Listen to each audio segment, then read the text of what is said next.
Every video I make is based on an idea that I've got floating around in my mind, connected with healing from childhood PTSD, usually.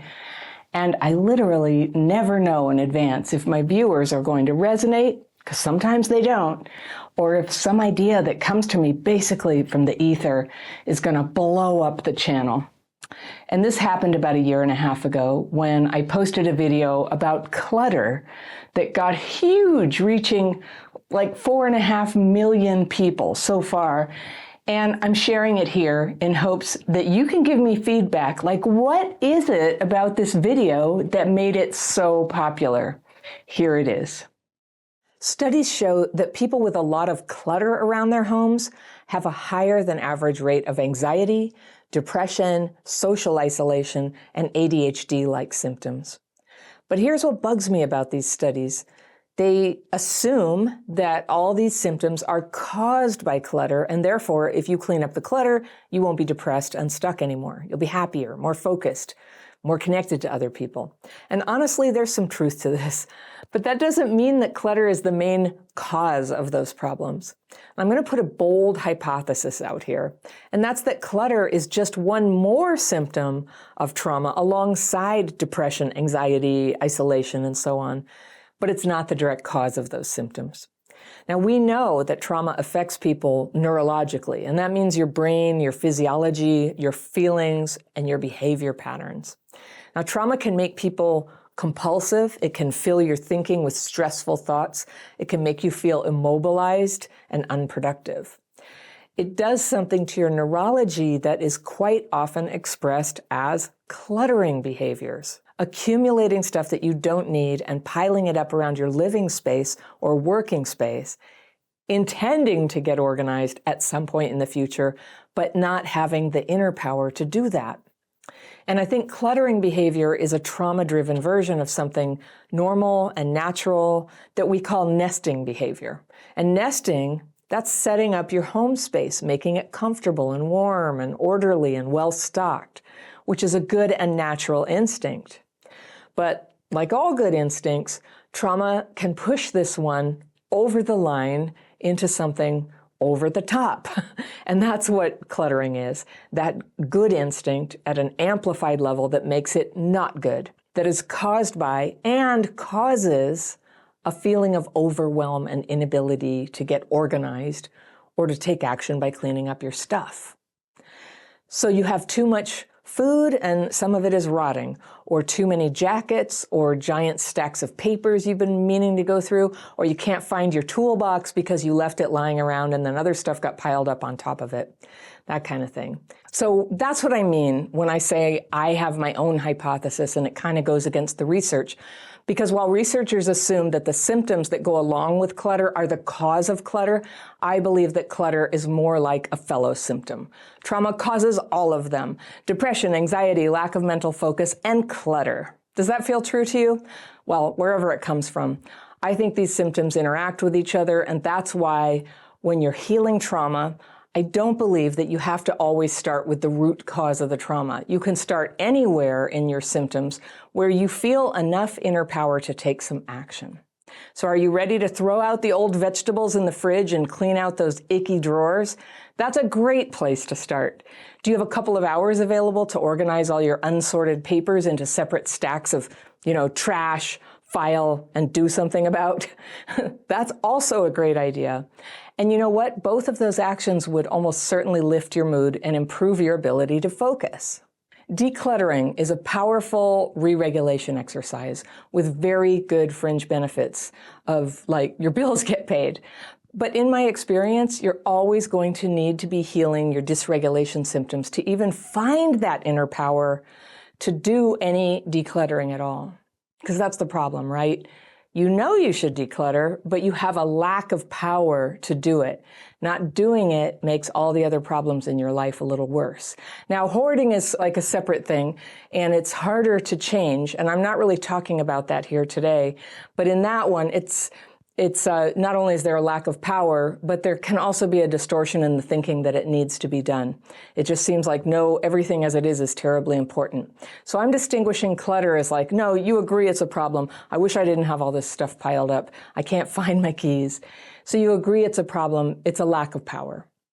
So getting that inner power moving and accessing it, that's how you're going to be able to declutter. And with that power moving, activated in you, you'll also find that your emotions get lighter, your mind is more focused, you feel calmer, and you feel more open to new experiences and letting people into your life. I mean, have you ever had that? It kind of goes together. Clutter is a huge problem for a lot of people who had childhood trauma. And it's not just the physical space and belongings that could be called clutter, right? People with CPTSD also experience mental clutter. Too much on your mind, all in a jumble, can't focus or read situations because it's like the bag of cats in there. And then there's emotional clutter where your feelings are popping up everywhere, some of them from so long ago you don't even know where they're coming from, but you have a debilitating reaction to them that's totally getting in your way. And there's also relationship clutter where the people are in your life, they're a mix of people who are good to have in your life and people who maybe should not be in your life anymore. And finally, there's time clutter, where you're overbooked, you're not prioritizing, you're getting swept away in things that feel urgent and ignoring things that are actually important. And I'm going to talk about all of these because they're all common with childhood PTSD, and they can all improve when you have the power to change even one of them.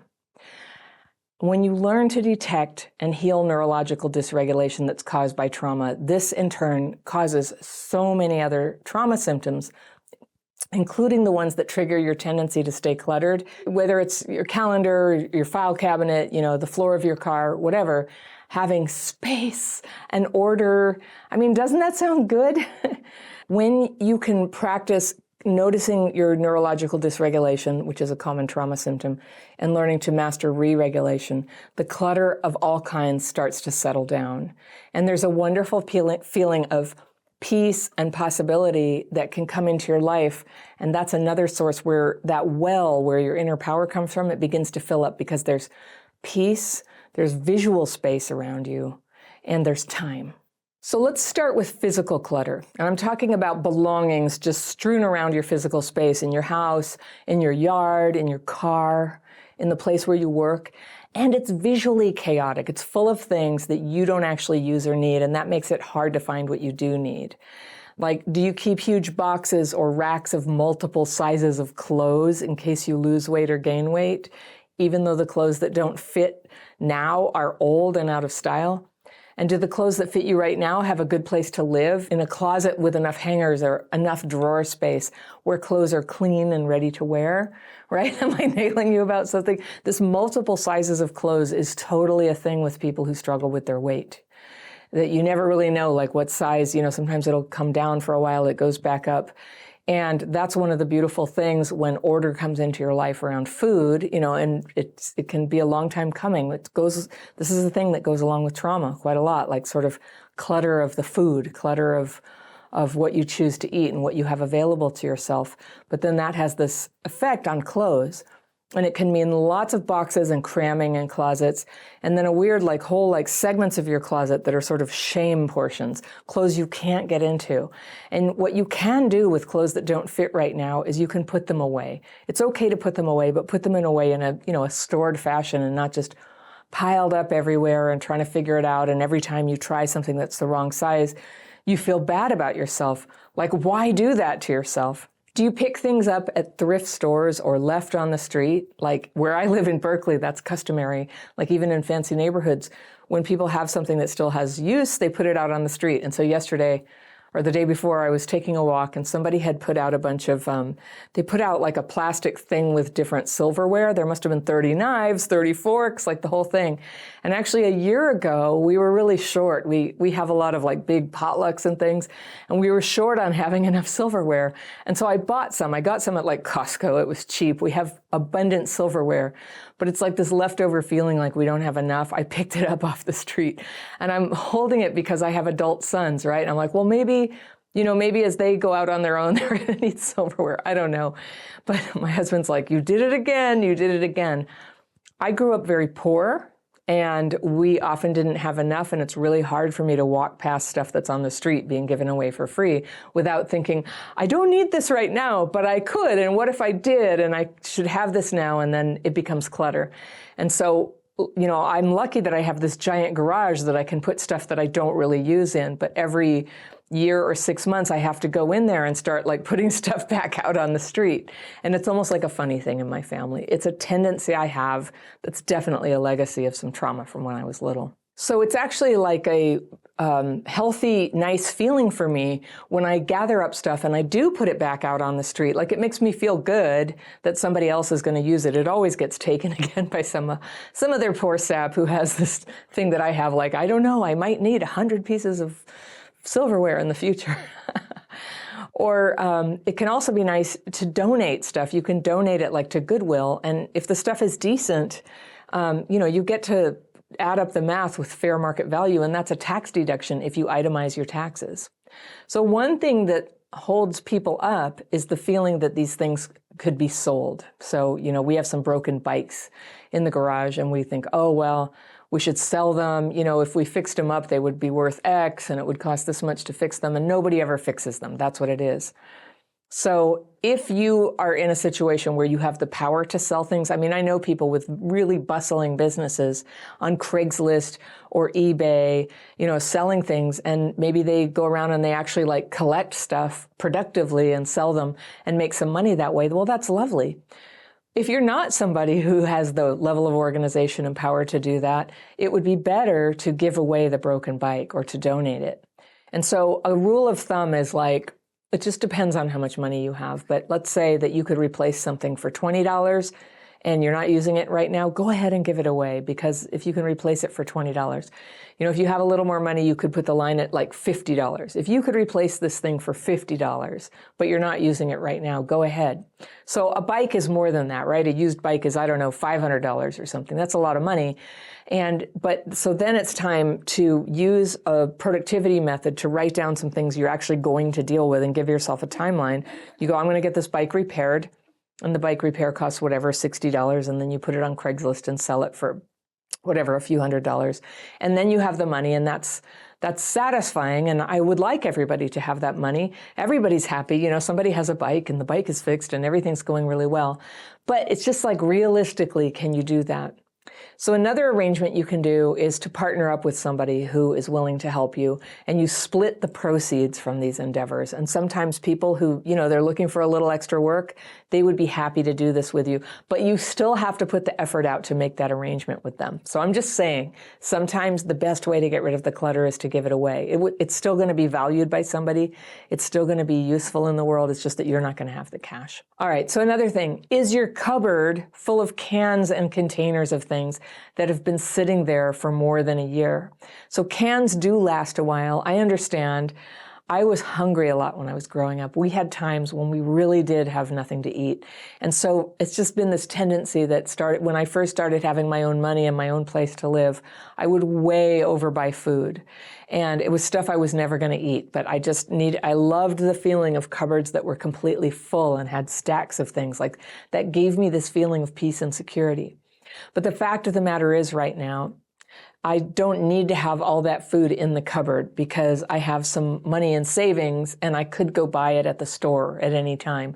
Now, if hard times befell me, like at the beginning of lockdown, when we all thought, oh my gosh, there's going to be these food shortages, we're all going to starve.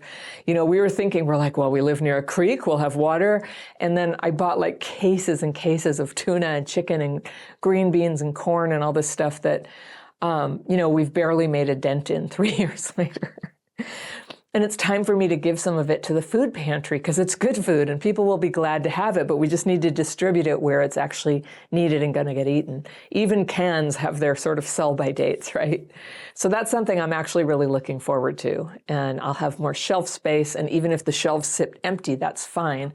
I personally, because I get so dysregulated by visual clutter, like seeing a shelf that has a little space between items, is actually very re-regulating for me and stimulates my imagination and my sense of being productive. It does. Do you have that? Do you have cars that don't work?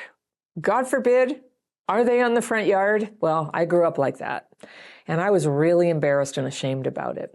And it was just, my parents were going through a lot. They did not have power to deal with it. But yes, there was a broken car in the front yard for years. There was a wall between the living room and the garage that had been broken through, these bricks with a big jagged hole in it that was also there for years, and that we used that for a doorway, turned the garage into a bedroom. But as a teenager, it took me a while to understand what was going on in my family was alcoholism. Alcoholism just sucks away all that tidying energy, and this clutter was everywhere in the house. There were thick layers of dust, there was rotten food, and it made me really ashamed for people to come home. And so my husband had a car that didn't work. He went ahead and bought another one thinking he'd sell the old one, and then 2 years passed or more. Eventually he sold the car. So good news, he eventually sold the car, but it got covered with leaves. The neighbors began to complain. The city came and was putting tags on the car. And it was really this huge source of old shame. Well, there was I think some of it was legitimate present day shame, but this old childhood thing about being like the most screwed up family on the block. And the neighbors themselves were complaining. It was,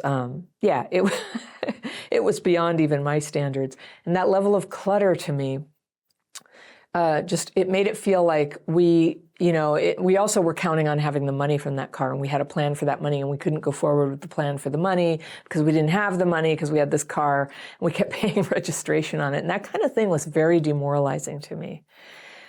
A lot of my healing from complex PTSD has to do with getting competency and mastery over managing life in these areas that were not totally together when I was a kid. Like, I always have car insurance. I always see the dentist every 6 months. Even when I was a single mom and it had to go on my 3rd credit card, I took my kids to the dentist all the time. When I was a kid, I had very rotten teeth. And finally, a relative stepped in and paid for me to have huge amounts of dental work when I was 8. I had to have 4 crowns by the time I was 8. Because nobody was brushing my teeth, And so that's a thing that's always helped me feel like life is okay, life is together. Now, a car is a great example of something that's hard. Sometimes decluttering has this series of steps. And when you have CPTSD and you're having trouble holding your focus, and a task involves a whole series of steps, right? That can be very hard for a person with CPTSD. And this is where having a whiteboard or a digital online, I use this thing called Kanban flow. I'm always telling people Kanban, and I make a list that I look at every day multiple times, and I delete things that I complete or move them into a done column. But you can create a little task and then click and drag it to these different columns and name them what you want. You can color code them. And so the steps involved with selling a car, right? You have to get it detailed and super clean, and then you have to make sure it runs and that the tires are full, and you have to know where the keys are for all of this. And this is not always, if you're very cluttered, knowing where the keys are is a problem. And if you don't have keys, you have to get the keys made. You have to have the paperwork and the title ready to sign over. So all of that can be so daunting and overwhelming that you can never do it. I know exactly why we get cluttered and why CPTSD is correlated with this. It's just too much if you're very dysregulated. So this is another case of sometimes the easy way out is to donate. And obviously, if your car has great value, you still want the money. But my family's done this before when we had a car that was kind of a clunker and we couldn't deal with all the steps. We donated it, and they just come and take it. And they take it even if you don't have the paperwork, even if it doesn't run. There's somebody who wants that car. And that's really helpful to a person like me who can get overwhelmed and everything gets stuck and I can't plan anything unless I solve the problems right in front of my face. Toiletries. Let's talk about toiletries. So a few months ago, I bought some good makeup. I've talked about that here before. It was such a big deal in my life. Finally, I've got really good makeup. I'm wearing it now. How do you like it, right? But I used to have just the very cheapest stuff from Walgreens. I was putting stuff on my eyes that wouldn't even stay on my eyes, and it was $5 and little splinters were getting in my eyes, and it probably causes cancer. I don't know. It's what I had and it's what I was used to, and it comes from growing up poor. But I'm at a point in my life where having the makeup be together and look nice and kind of stay on my eyes and not go running down is important to me. So I hired an expert And her name is Maria Riley. She's a makeup artist. And I had hired her for professional video shoots that I used to run before, but I hired her just for me. And she came and helped me. And she showed me, she told me what to buy and what makeup to get. And she taught me how to apply the makeup. And it was this really great day. It was kind of stressful. And it just was a lot to learn for me. I never really knew, I airbrush my face with foundation. Yeah, right? I didn't even know you could airbrush foundation onto your face, but it just looks better, and I don't know, it looks great. So I have a little airbrush, and I have these little pods, and, I have to maintain it all. I have to wash my brushes, and it's this whole thing. But when Maria was sitting with me showing me this, she said, first, get out everything that you have right now. And so I showed her all my makeup, and she was so cool and non-judgmental about my crappy old stuff. She's like, this nail polish, I can't open it. I'm like, oh yeah, I bought that in 1999 to put my kid's initial on his toothbrush. It's a long time ago, and it doesn't open anymore. And she said, okay, well, anything that's old and not usable anymore, you can just throw out. There was some stuff that was old and you could still use it, but now I had a new, better version of it, but it was halfway used makeup. And I was like, what can we do with this? Can we give it to somebody? She was like, no, you can't give old makeup to people. Throw it out. And so, this part of me that's so thrifty, I can't stand throwing things out. I got used to it. It's like, I have better stuff now. I don't need this anymore. I'm truly not going to use it anymore. And nobody else wants my 15-year-old bronzer and they definitely don't want my 2-year-old mascara that's kind of dried out, They don't want it. It's unsanitary and you just throw it out. So that was kind of freeing for me. And I noticed that a little bit of hoarding style was there, that I had an emotional attachment. This was makeup from 20 years ago. I was young back then. I had little babies. I was a new mom. And by throwing out the stuff that belonged to me at that time, and likewise with the pants I'm never going to fit into again, it just was this idea of a time that I could go back to. And I had to get it into my mind that it's okay. It's okay to get rid of the belongings of that time, because the way that we can revisit those times is looking at pictures, having memories, or really just living in the present and having a good time now. There's so many ways, for example, that I'm more like a young person in my life now, and that I'm lighter hearted. I feel more free spirited. I can have fun at a party. I don't sit there just sour, feeling like everybody hates me. I'm kind of younger than I've ever been. So it's okay, not to have the belongings anymore. And I'm telling you, the pants from 1999 and with the big bell bottoms and stuff, I don't even want them anymore. I can't button them. So it's all good. So those I donated. And, God help the people who actually want to wear those old pants, but maybe they do.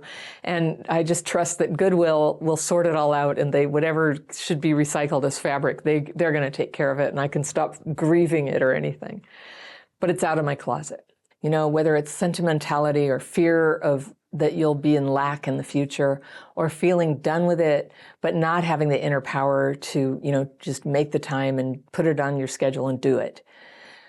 Power is what you need. Whatever the step that you need to take is, the thing that's going to propel you into that step is inner power. So I'm going to talk about how to get that inner power within this video, but I just want to cover clutter a little more. So let's go over the other dimensions of clutter that hold you back and keep you from feeling open to life and ready for good things to come in. All right. One of them is mental clutter. One thing I can say from my own experience of childhood PTSD is the stuff that I'm holding in my mind can get very crowded. And I'm sure there's some sort of problem with trauma that makes thoughts and ideas, harder to sort and remember and process in a good way, to move them along. And that clutter of the mind there, it makes it hard to focus. It makes it hard to prioritize things appropriately. And it makes it hard for me to notice that I have choices when I'm feeling overwhelmed. The world gets very small. I'm so overwhelmed. There's nothing I can do. And then I bring that dysregulation down, and the choices open back up again. So I rely heavily on to-do lists, timers, and calendars so that I can predict when I'm clear-headed what I need to be doing each day, and then write down a plan. Now, I know not everybody is a planner. I am a planner. Plans help me get stuff out of my mind. I know if I write it down, I don't have to keep reminding myself, don't forget, drop the rent, drop the rent. Now, I don't always stick to my plan. In fact, I almost never stick entirely to my plan because my plans are a little too ambitious. But I don't have to waste time throughout the day trying to figure out what I need to do next. I've already put them in ranked order priority of what I'm going to do. And I declutter my mind twice a day by doing my daily practice techniques, which helps me move, fearful, resentful thoughts out of my mind and onto paper so that I have more of my mind available to actually think and envision things and do things. And there's a link to my daily practice course down in the description section of this video and all my videos if you want to try it. It's free. Anybody can try it. And that's one way to find out if it helps you too to clear your mind, is give it a try. Okay, then there's emotional clutter. And mostly by this, I mean old beliefs and resentments that once were true that you've been telling yourself and telling other people way past the expiration date. Like, did a boyfriend in high school make out with your best friend? Well, that happened to me. I only found out about it from the friend when I was an adult, and I had a good hard cry about it for 10 minutes, and I was really sad. And then for about 4 months, I couldn't let it go. I just couldn't let it go. I was really resentful. Eventually, the friendship with the friend fell apart, not because of this directly, but I think that when the truth of the relationship came out, I don't know, it just didn't hold. We've been friends a long time.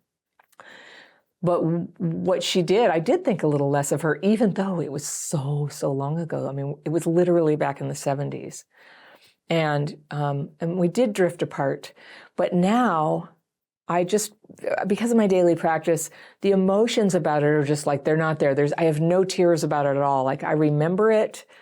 It's a fact, but I'm not carrying this emotional clutter, this resentment at her, or this victimization oh, it could have been so great with this boyfriend if she hadn't come along.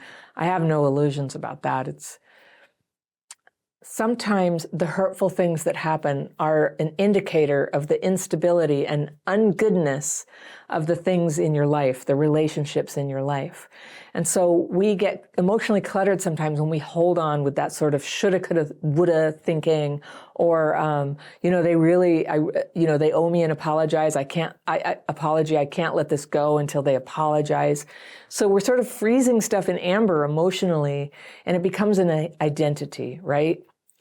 And these are some of the phases I've had to go through sometimes in healing. It was really healing for me at a certain point to go, you know what I am? I'm an adult child of an alcoholic. And that was my whole thing for a while. And gradually, I did a lot of healing around that and the things that go with that. And I also noticed that there's stuff going on with me that's a problem that has nothing to do with that. And to solve those problems, it helped me to free up and start going, I'm a person who has a lot of things. I've had some hard things. I've had some advantages. I will always be an adult child of an alcoholic, but that is so not my primary identity anymore. I'm a person with complex PTSD, but I'm always telling people, your trauma is an injury, but it's not an identity. It's not what you are. And so carrying all this stuff, this terrible stuff happened, I can never change. There are a few problems in life that actually can't be changed, right? One example I use is losing a limb. You cannot get another limb, but you can get a workaround. You can often get a prosthetic that will help you do many things, and your life can continue to blossom anyway.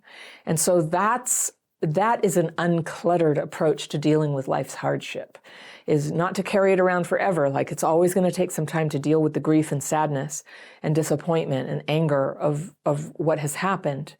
But soon, with healthy healing, it gets moved down the conveyor belt, down into the past. Space opens up again for new experiences, new relationships, and yes, new heartaches, new ones.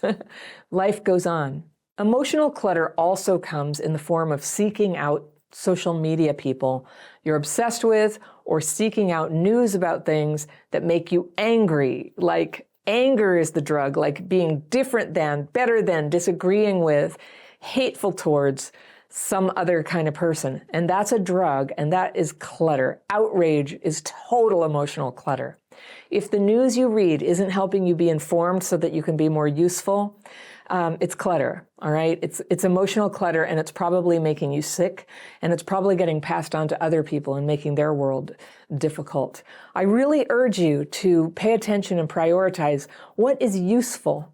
So just like you would go through a drawer and keep the jeans that you still wear and get rid of the ones that you're never going to wear, when you're consuming media, what is the stuff that's actually useful to you, like necessary for your job or truly entertaining and uplifting for you? Great. I'm all for people being informed, but we are so far beyond like being informed anymore with the level of information that is designed to agitate us and clutter us up emotionally. And the consequence of that is a lot of division and isolation. And trust me, as a traumatized person, you don't need extra of that.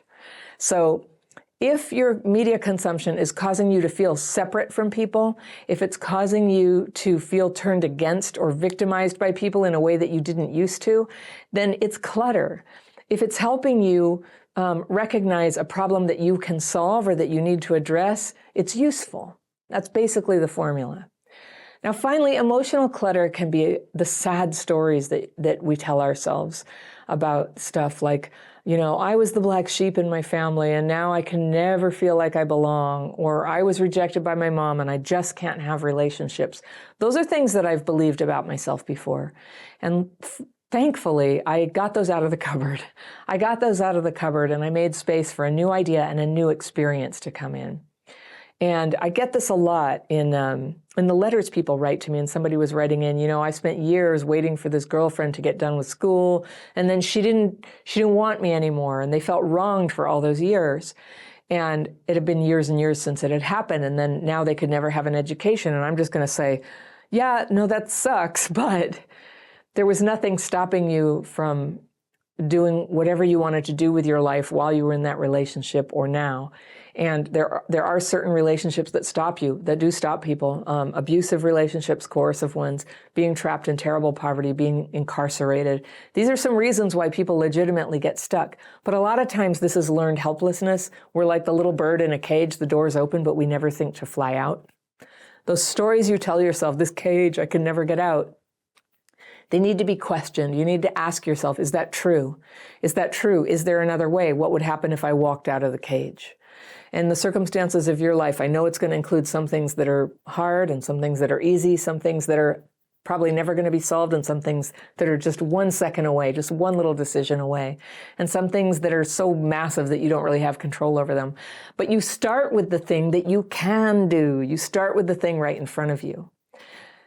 People with CPTSD get overwhelmed, and overwhelm is this feeling like, I see 100 things to do. Where do I even start? You just start with the thing in front of you.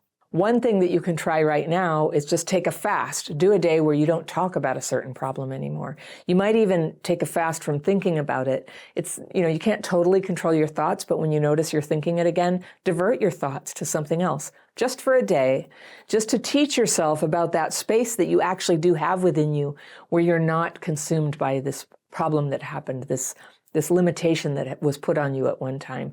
And just see if there isn't like a little door in that cage. There's real life possibilities in front of you right now, and to see them, you might need to move past those hurts and let them recede into the past. And I keep promising you this. I will talk about how to do that, okay? But I want to talk about a couple more kinds of clutter. Relationship clutter, and I'm talking about all kinds of relationships. Friends, coworkers, family, people in the romantic category. If you have CPTSD, chances are you have a shortage of people with whom you feel safe and good and seen and heard, who get you. And you have an abundance of people you don't like, you don't want to deal with, but you're forced to see them, either because they live in the same building as you, or you feel obligated, or they work where you work, or you carry this thing like, I don't know, it's probably just me. I should keep putting up with this person who really makes me feel terrible because it's probably just me. That's a trauma thing. So relationship decluttering means you make space in your life to enjoy people with whom you have affinity. You like them, you feel good, you inspire each other, or you have a common purpose like you're working or raising children together. And you do this by gently removing people who don't really belong in your life anymore. It's better to have fewer people who are good for you than a whole bunch of people who just make you feel relationship cluttered. You don't have to have a great reason for stepping back from a relationship. It helps to have clarity, though. And if you need clarity about who those people are, my Connection Bootcamp talks about that, so you can check that out if you're interested. All right, finally, there's time clutter. And I think this one, you know what I'm talking about. That's where you take too much on. And this is the problem of overfunctioners who get their need for approval and meaning met by saying yes to things and having accomplishments and having this sense of a very colorful, busy calendar. These can be good things, but if you're not having time for friends or exercise or learning or adequate sleep or healing your trauma, then your time is too cluttered. You need some space in your life that is unscheduled, that's unspoken for, and it's open for you to decide in the moment how you want to spend that, even if it's just sitting there staring at the wall. Because it's in those down times that you can really recharge your batteries to get new ideas. You can make changes. You could do something really big with your life that you couldn't have done when you were chained up to other people's timelines and other people's agendas. And that's one of the functions of meditation, is to, to sort of schedule and bring in that quiet time for that new inspiration to come in. The thing is, when you stop being cluttered all over your life, openness does come, and so does responsibility. And sometimes that urge to clutter up your mind, your heart, your time, your home, it's a way to hold life away from you. It's covert avoidance is something I call that. Life is hard sometimes. It can be triggering. And for that, what you really want is boundaries and ability to make decisions and say no. But clutter, I believe, is a low-grade barrier to keep your life manageable. I'd actually put debt in that column too, like getting in debt, staying in debt. It's a way to hold life back. I have no choices. I have to stay stuck where I am because actually thinking about my next step is stressful. It's triggering. But that's not a good way to accomplish, self-care and to treat that feeling of being overwhelmed and triggered all the way. The side effects of that, it's isolation. It's getting frozen in amber instead of growing, and it's getting isolated and making everything in the end unmanageable. It gets more stressful, not less stressful, when you shut life out. So even if you don't know what your next step is yet, consider just opening up to something better in your life, because there's greatness in you, and it needs room to breathe and grow beyond the trauma, beyond what was done to you in the past. And one way that you can begin to step into that good energy of change and growth is by decluttering. You can start where you are with just one closet or one thing on your calendar that needs to be taken off, by ending a friendship that no longer serves you, or by letting go of an old grudge that you held against someone that really is not going to change anything whether you have the grudge or not. When you make space in your life, some old trauma-driven feelings and thoughts are definitely going to surface. And so to keep your decluttering steady and sustained and not fall back into it or start piling things up again in every sense of the word, you'll need tools to help you face and release the friction that arises, the feelings that used to get stuffed down by your inability to take action, push it down, keep avoiding. So if you want to open up to this and be able to process those feelings that come up, one thing I recommend to you is to try my daily practice techniques. They are free. It's an online course that you can complete. You can learn the techniques in less than an hour, and there's a whole bunch of FAQ videos to learn the fine points. And the link to that free course is right here, and I will see you very soon.